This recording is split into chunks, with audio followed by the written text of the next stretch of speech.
బెజవాడ చరిత్రలోనే బ్యాంకులకు కుచ్చుటోపీ పెట్టిన విజయ మాల్యా కేసినేని నానిపై తక్షణ చర్యలు తీసుకోవాలని ఎంపీ కేసినేని శివనాథ్ డిమాండ్ చేశారు.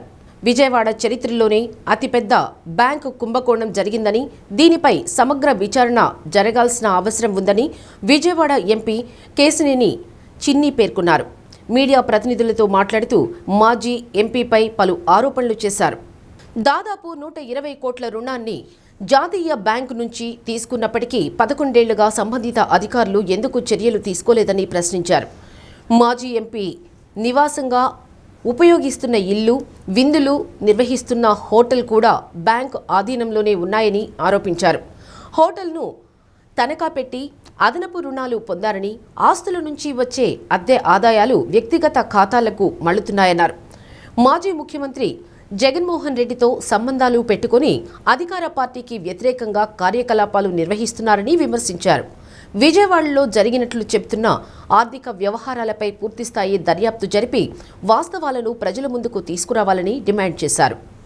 ఈ నగరంలో ఒక భారీగా ఎవరన్నా బ్యాంక్కి రుణపడి ఉన్నారంటే 4-5 కోట్లు రుణపడి ఉంటారు. కానీ ఈ నగర చరిత్రలోనే అతిపెద్ద భారీ కుంభకోణం మీ చేతికి పేపర్లు ఇచ్చింది. ఏంటంటే 120 కోట్లు, సుమారు 120 కోట్ల బ్యాంకు కుంభకోణం. ఇది విజయవాడ నగరంలో ఒక రికార్డు కుంభకోణం. ఎక్కడో బెంగళూరులో జరిగింది చూసాం, బాంబేలో జరిగింది చూసాం, హైదరాబాద్లో జరిగింది చూసాం, ఢిల్లీలో జరిగింది చూసాం. కానీ ఈ 120 కోట్ల కుంభకోణం విజయవాడ చరిత్రలోనే అతిపెద్ద భారీ కుంభకోణం. నిజంగా చూస్తే మీకు పేపర్లు కూడా ఇవ్వడం జరిగింది. నేను ఏది చెప్పినా కూడా సాక్ష్యాధారాలతోనే చెప్తా, అంతేగాని ఏదో సోషల్ మీడియాలో పసలేని ఆరోపణలు చేయను.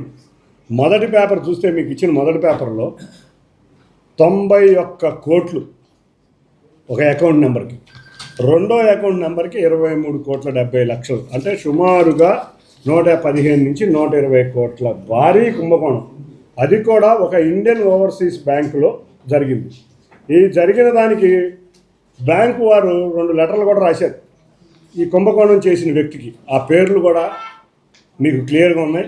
అంతేకాకుండా రిసీవ్ చేసుకున్న వ్యక్తి యొక్క సంతకాలు కూడా, నేను రిసీవ్ చేసుకున్నానన్న సంతకాలు కూడా ఇక్కడ మీకు ఉన్నాయి.